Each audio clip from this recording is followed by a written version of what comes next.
Hello friends, അസ്സലാമു അലൈക്കും. NF Kannur കിച്ചണിലേക്ക് എല്ലാ കൂട്ടുകാർക്കും വീണ്ടും സ്വാഗതം. ഇന്ന് ഞാൻ വന്നിരിക്കുന്നത് ഒരു സ്നാക്ക് റെസിപ്പി ആയിട്ടാണ്. കുറഞ്ഞ ഇൻഗ്രീഡിയൻസ് കൊണ്ട് പെട്ടെന്ന് തന്നെ തയ്യാറാക്കാൻ പറ്റിയിട്ടുള്ള ഒരു എഗ്ഗ് കേക്കാണ് ഞാനിന്ന് തയ്യാറാക്കുന്നത്. വെട്ട് കേക്ക്, എഗ്ഗ് കേക്ക് എന്നൊക്കെ പറയുന്ന ഈ കേക്ക് വെറും മൂന്ന് ഇൻഗ്രീഡിയൻസ് മാത്രം മതി നമുക്ക് ഉണ്ടാക്കിയെടുക്കാൻ വേണ്ടിയിട്ട്. നമുക്ക് മാസങ്ങളോളം ഫ്രിഡ്ജിലൊന്നും വെക്കാതെ തന്നെ സൂക്ഷിച്ചിട്ട് ഉപയോഗിക്കാൻ പറ്റിയിട്ടുള്ള നല്ലൊരു സ്നാക്ക് കൂടിയാണ്.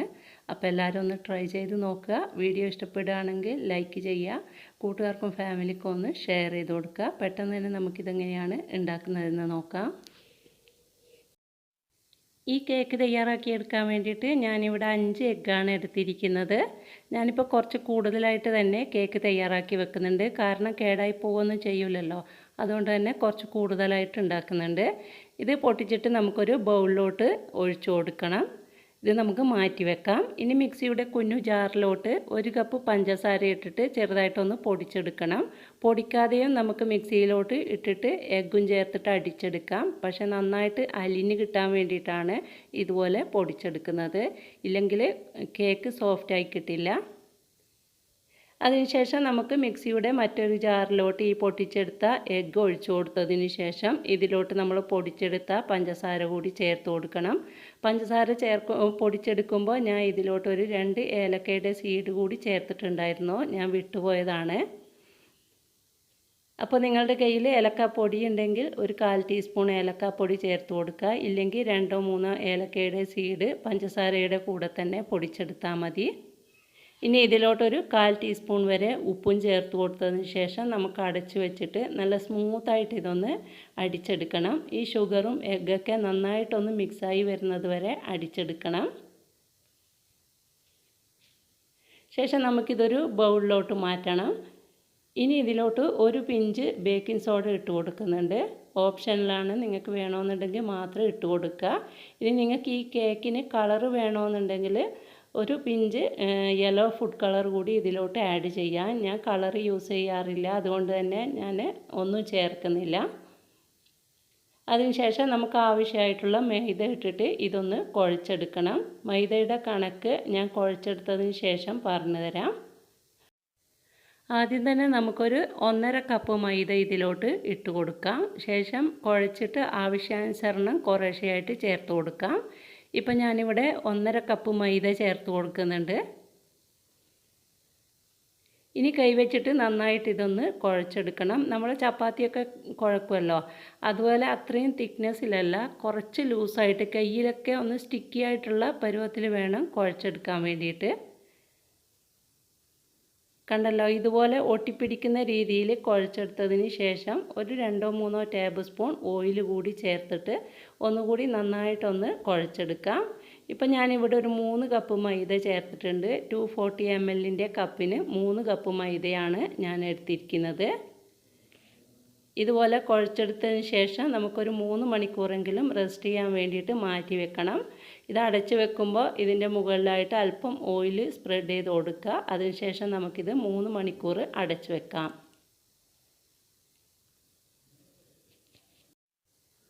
മൂന്ന് മണിക്കൂറിന് ശേഷം ഞാനിത് ഓപ്പൺ ആക്കിയിട്ടുണ്ട്. കണ്ടല്ലോ, ഇതിപ്പോൾ കയ്യിൽ ഒട്ടിപ്പിടിക്കുന്നൊന്നുമില്ല, നന്നായിട്ട് പൊങ്ങി വന്നിട്ടുണ്ട്.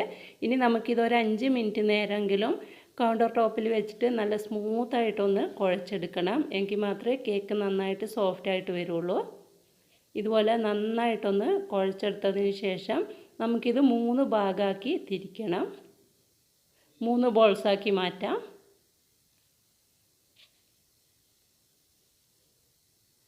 അതിനുശേഷം 2 ബോൾസ് നമുക്ക് മാറ്റി വെച്ചിട്ട് ഒരെണ്ണം വീണ്ടും ഇതുപോലെ 1 മിനിറ്റ് ഒന്ന് നന്നായിട്ട് കുഴച്ചെടുക്കാം.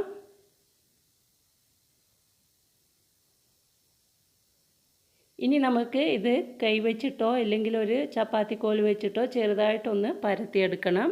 അല്പം കനത്തിൽ തന്നെ വേണം പരത്തിയെടുക്കാൻ വേണ്ടിയിട്ട്. പരത്തിയെടുക്കുമ്പോൾ കൗണ്ടർ ടോപ്പിലോട്ട് കുറച്ചുകൂടി ഓയിലൊന്ന് സ്പ്രെഡ് ചെയ്ത് കൊടുക്കാം.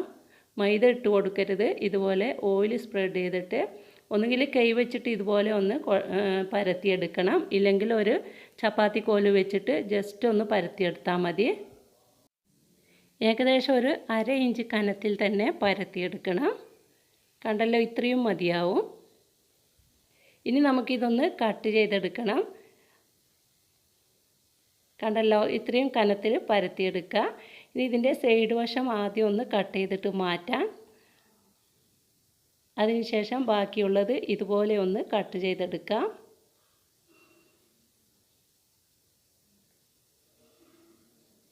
ഇനി നമുക്ക് ഇത് ഓരോന്നും എടുത്തിട്ട് ഒന്ന് ചെരിച്ചിട്ടൊന്ന് കട്ട് ചെയ്തെടുക്കണം. ഇതുപോലെ ഞാൻ ചെയ്യുന്നത് പോലെ ചെയ്തെടുത്താൽ മതി. പലർക്കും അറിയാവുന്നത് തന്നെയായിരിക്കും. അറിയാത്തവർക്ക് വേണ്ടിയിട്ടാണ് ഇതുപോലെ ഡീറ്റെയിൽ ആയിട്ട് പറഞ്ഞു തരുന്നത്. ഇതിനെ നമ്മൾ വെറും കേക്ക് എന്ന് മാത്രമാണ് പറയുന്നത്. മറ്റേ കേക്കിനെ ക്രിസ്മസ് കേക്ക് എന്നാണ് പറയുന്നത്. ചിലർ ഇതിനെ വെട്ട് കേക്ക്, എഗ്ഗ് കേക്ക് എന്നൊക്കെ പറയാറുണ്ട്. അതുകൊണ്ടാണ് ഞാനും അതുപോലെ പറഞ്ഞത്.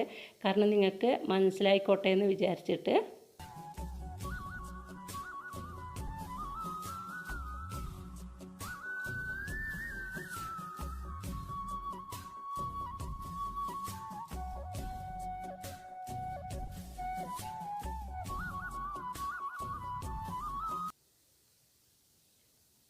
അപ്പോൾ മുഴുവനായിട്ടും ഞാൻ കട്ട് ചെയ്തെടുത്തിട്ടുണ്ട്.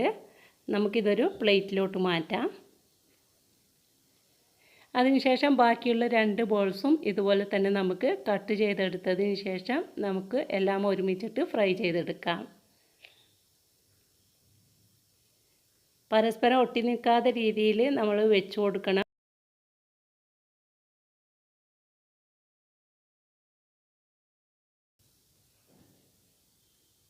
കണ്ടല്ലോ, ഇതുപോലെ വെച്ച് കൊടുത്തതിന് ശേഷം ബാക്കിയുള്ളതും നമുക്ക് ഇതുപോലെ തന്നെ കട്ട് ചെയ്തെടുക്കാം. ശേഷം നമുക്കിതൊന്ന് ഫ്രൈ ചെയ്തെടുക്കാം.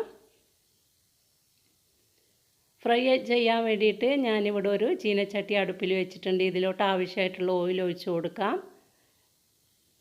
വെളിച്ചെണ്ണയല്ല, ഓയിലാണ് ഒഴിച്ചു കൊടുക്കുന്നത്. ഇനി ഈ ഓയിൽ ഏകദേശം ഒരു 70% മാത്രമേ ചൂടാവാൻ പാടുള്ളൂ. നന്നായിട്ട് ചൂടാവരുത്. ഒരു മീഡിയം ചൂടാവുമ്പോൾ തന്നെ നമ്മൾ ഇതിലോട്ട് കേക്ക് ഇട്ട് കൊടുക്കണം. ഇല്ലെങ്കിൽ പുറം വശം പെട്ടെന്ന് തന്നെ ബ്രൗൺ കളറാവും, ഉൾവശം വെന്ത് കിട്ടില്ല. ചെറുതായിട്ടൊന്ന് ചൂടായി വരുമ്പോൾ തന്നെ കേക്ക് ഇതിലോട്ട് ഇട്ട് കൊടുക്കാം. അതിനുശേഷം ഹൈ ഫ്ലെയിമിൽ വെക്കരുത്, മീഡിയം ഫ്ലെയിമിലോട്ട് മാറ്റാൻ ശ്രദ്ധിക്കുക. മീഡിയം ടു ലോ ഫ്ലെയിമിൽ വെച്ചിട്ട് വേണം നമ്മൾ ഈ കേക്ക് ഫ്രൈ ചെയ്തെടുക്കാൻ വേണ്ടിയിട്ട്. എങ്കിൽ മാത്രമേ നന്നായിട്ട് പൊങ്ങി വരുള്ളൂ. കണ്ടല്ലോ, നിങ്ങൾക്കിപ്പോൾ കാണാൻ പറ്റുന്നുണ്ടാവും കേക്ക് നന്നായിട്ട് പൊങ്ങി വരുന്നത്. ഞാനിതിൽ കളർ ചേർക്കാത്തത് കൊണ്ടാണ് വൈറ്റ് കളറിൽ കാണുന്നത്. നിങ്ങൾക്ക് ആവശ്യമുണ്ടെങ്കിൽ യെല്ലോ ഫുഡ് കളർ ചേർത്ത് കൊടുക്കാം. മഞ്ഞൾപ്പൊടി ചേർക്കരുത്, യെല്ലോ ഫുഡ് കളർ തന്നെ ചേർത്ത് കൊടുക്കുക. ഞാനിവിടെ കളർ യൂസ് ചെയ്യാറില്ല, അതുകൊണ്ടാണ് ഞാനിവിടെ ഇതുപോലെ തന്നെ ഫ്രൈ ചെയ്തെടുക്കുന്നത്. ടേസ്റ്റൊക്കെ രണ്ടും ഒരുപോലെ തന്നെയാണ്. ഇനി ഇത് നമുക്കൊരു 2-3 തവണ ഇതുപോലെ തിരിച്ചിട്ട് കൊണ്ടേയിരിക്കുക. ഹൈ ഫ്ലെയിമിൽ വെക്കരുത്, മീഡിയം ഫ്ലെയിമിൽ വെച്ചിട്ട് തന്നെ വേണം ഫ്രൈ ചെയ്തെടുക്കാൻ. ഏകദേശം ഒരു ഗോൾഡൻ കളറായി വരുമ്പോൾ, കണ്ടല്ലോ, ഇത്രയും ആകുമ്പോൾ നമുക്കിത് ഓയിലിൽ നിന്നും കോരി മാറ്റാം. ഇതുപോലെ ബാക്കിയുള്ളത് നമുക്ക് ഫ്രൈ ചെയ്തെടുക്കാം.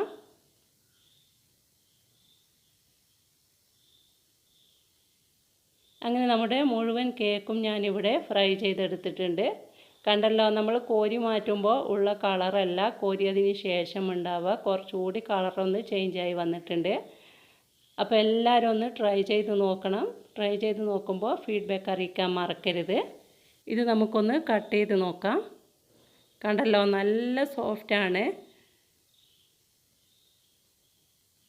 ഞാൻ ചെയ്തതുപോലെ ചെയ്ത് കഴിഞ്ഞാൽ ഇതുപോലെ നല്ല സോഫ്റ്റ് ആയിട്ടുള്ള കേക്ക് തന്നെ തയ്യാറാക്കിയെടുക്കാൻ പറ്റും. ഇനി ഇത് നന്നായിട്ടൊന്ന് തണുത്തതിന് ശേഷം മാത്രം നമുക്കൊരു എയർ ടൈറ്റ് ആയിട്ടുള്ള പാത്രത്തിൽ സൂക്ഷിച്ച് വെച്ച് കഴിഞ്ഞാൽ 2 മാസമൊക്കെ നമുക്ക് ഫ്രിഡ്ജിലൊന്നും വെക്കാതെ തന്നെ ഇത് യൂസ് ചെയ്യാൻ പറ്റും. ഇപ്പോൾ ലോക്ക്ഡൗണൊക്കെ ആയതുകൊണ്ട് കുട്ടികളൊക്കെ വീട്ടിൽ തന്നെ ഉണ്ടാവും, സ്കൂളൊന്നും ഇല്ലാത്തതുകൊണ്ട്. അതുകൊണ്ട് തന്നെ ഇതുപോലുള്ള സ്നാക്കുകളൊക്കെ ഉണ്ടാക്കി വെച്ച് കഴിഞ്ഞാൽ നല്ല ഉപകാരമായിരിക്കും. ബേക്കറിയിൽ നിന്നും പാക്കറ്റ് സ്നാക്കുകളൊന്നും വാങ്ങാതെ ഇതുപോലെ തയ്യാറാക്കി നോക്കുക. വീഡിയോ ഇഷ്ടമായിട്ടുണ്ടെങ്കിൽ ലൈക്ക് ചെയ്യുക, നിങ്ങളുടെ അഭിപ്രായം അറിയിക്കുക. അതുപോലെ കൂട്ടുകാർക്കും ഫാമിലിക്കും ഒന്ന് ഷെയർ ചെയ്ത് കൊടുക്കുക. ചാനൽ ആദ്യമായിട്ട് കാണുന്നവരാണെങ്കിൽ സബ്സ്ക്രൈബ് ചെയ്ത് തുടർന്നുള്ള വീഡിയോസിനായിട്ട് ബെൽ ബട്ടൺ കൂടി ഒന്ന് ഇനേബിൾ ചെയ്ത് വെച്ചേക്കണം. അപ്പോൾ ഇൻഷാ അല്ലാഹ് നല്ലൊരു വീഡിയോയുമായിട്ട് നമുക്ക് നാളെ കാണാം. അതുവരെ എല്ലാവർക്കും താങ്ക് യു.